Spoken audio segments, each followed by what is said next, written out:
anyone comes. Those are. Do come on, the sooner the better. I am delighted to see you.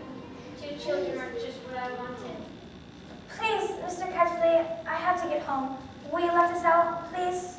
Not just this is too good of an opportunity to miss. I wanted 2 children. You see, I'm in the middle of a great experiment. I've tried it on a guinea pig, and it seemed to have worked. But then, a guinea pig can't tell you anything, and you can't explain to it how to get back. Look here, Uncle Andrew. It really is dinner time, and they'll be looking for us in a moment. You must let us go. Almost done? If you let us go for dinner now, we can come back after. Ah, but how do I know that you would? Well, if you must, I suppose you must. I can't expect 2 youngsters like you to find it much fun talking to an old guy like me. But you know I get home early again. But no matter, go to your dinner. But before you go, I must give you a present. It isn't every day that I see a little girl in my dingy old study, especially if I must say so. Such a very attractive young lady yourself. Would you like them, my dear? Do you mean one of those yellow or green rings? How lovely. No, I'm afraid I can't give the green ones away, but I'd be delighted to give you either of the yellow ones. With my love, home. Why, I declare, that humming noise is not here, as if the rings are making it. What a funny fancy, my dear. Holly, don't be a fool. Don't touch them. Ah! None of that. You saw me making noise your mother would hear. You know what a fright might do to her? There. That's better. Perhaps you couldn't help it. It is a shock when you first see someone disappear. Why, it gave even me a turn when the guinea pig did it last night. Was that what you yelled? Ah, you heard that, did you? I hope you haven't been spying on me. No, I haven't. But what have you done with Polly? Congratulate me, my dear boy. The experiment has succeeded. The little girl is gone, vanished, right out of this world. What have you done with her? Sent her to, well, to another place. What do you mean? Have you ever heard of old Miss LaFay? Yes, wasn't she a grade 8 or something? Not exactly. She was my godmother. Wasn't there something wrong about her, Uncle Andrew? Well, it depends what you call wrong. People are so narrow-minded. She certainly grew very queer in her later life, did very unwise things. That's why they shut her up. In an asylum, do you mean? No. Nothing of that sort. Only in prison. Well, I say, what had she done? A poor woman. She had been very unwise. We needn't go into all that. She was always very kind to me. Look here, what has all this got to do with Polly? I told All you. in good time, my boy. They let old Miss LaFay out before she died, and I was one of the very few people whom she would allow to see her in her last illness. She had gone to dislike ordinary, ignorant people, you understand. It was only a few days before her death that she told me to go to an old bureau in her house and open a secret drawer and bring her little box that I would find there. The moment I picked up that box, I could tell by the prickling in my fingers that I held some great secret in my hands. She gave it to me and made me promise that as soon as she was dead, I would burn it unopened of certain ceremonies. That promise I did not keep. Well, that was a jolly rotten thing to do.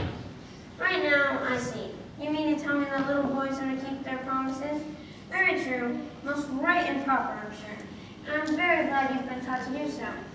But you must understand the rules of that sort. However excellent they may seem for little boys, servants, women, and even people in general, can't possibly be expected to apply to profound students and great thinkers and sages. No, Digory. Men like me, who possess hidden wisdom, are cut off from common rules, just as we are freed from common pleasures. Ours, Digory, is a high and lonely destiny. All it means is he thinks he can do anything he likes to get anything he wants. Now what about Polly? How you do harp on that, as if that was what mattered. My first task was to study the box itself. It was very ancient, and I knew enough, even then, to know that it wasn't Greek and it wasn't Egyptian. It was older than any of those nations. The box was Atlantean, from the lost island of Atlantis. Meanwhile, I was studying a good deal about magic in other ways. Eventually, I learned that the Atlantean box contained something that had been brought from another world our world was just beginning. What? Only dust. Fine, dry dust. Nothing much to look at, not much to show after a lifetime of toil, you might say. But when I looked at that dust, I took jolly good care not to touch it, and thought that every grain had once been in another world. I knew that if only I could get it to the right form, the dust would draw you back to the place it came from. My earlier experiments were all failures. I had tried them on guinea pigs. Some of them only died, some of them exploded like little bombs. It was jolly wrong of you. How you do keep getting off point. That's what the creatures were there for. I bought them myself. Now, let me see. Where was I? Ah, yes. At last, I succeeded in making the rings. The yellow ones, which I was pretty sure could take people to another place. But that presented a new difficulty. How to get them back. A nice mess they'd be in if they couldn't get back.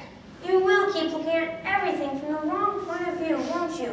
Can't you understand that the thing is a great experiment?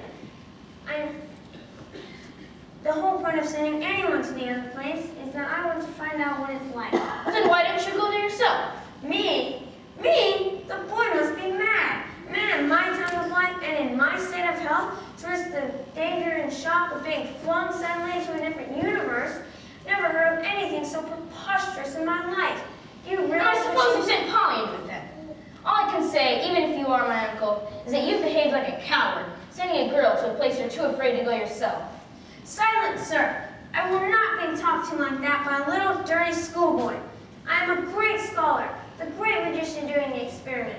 I needed subjects, of course. Oh, bless my soul, next you'll be telling me I have to ask the guinea pig's permission. Oh, do stop your jawing. Are you going to bring Polly back or not? I was going to tell you, when you so rudely interrupted me, that I did at last find a way of making the return journey. The green rings draw you back. But Polly hasn't got a green ring. No? Then she can't get back. And it's exactly the same as if you had murdered her. She can get back if someone else will go after her. I hope, Digory, you aren't given a shot in the white feather. I'd be sorry to think that anyone of our family didn't have enough honor and chivalry to go to the aid of a lady in distress. Oh, if you had any honor, you'd be going yourself. But I know you won't. I see I've got to go. But you're a beast. I suppose you planned the whole thing, so that she'd go without knowing it, and I'd have to go and get it. Of course I did. Very well, I'll go. But there's one thing I jolly well need to say.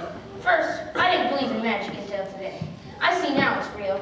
Well, if it is, I suppose all the old fairy tales are more or less true. And you're just a mean, cruel man like the ones in the stories. Well, I've never read a story in which people of that sort were paid out in the end. And I bet you will be too, and it'll serve you right. I suppose that's a usual thing for a child to think, brought up among women as you have been. I don't think you need to worry about my dangers, Digory. Wouldn't it be better to worry about the dangers of your little friend? She's been gone a long time. If there were any dangers over there, it'd be a pity to arrive just a moment too late. Well, not you care, but I'm sick of all this talk. What have I got to do? You really must learn to control that temper of yours, my boy. Otherwise you'll grow up to be just like your Aunt Letty. Now, attend to me. The only work is through actually touching your skin. Wearing gloves like this, I can pick them up and nothing happens. Now, the moment you touch a yellow ring, you vanish out of this world. When you were in the other place, I expect, of course this hasn't been tested yet, but I expect when you touch a green ring, you vanish out of that world, and I expect reappear in this one. Now, I will drop these two rings in your pocket. One for you and one for the little girl. Now you pick up the yellow ring and put it on your finger.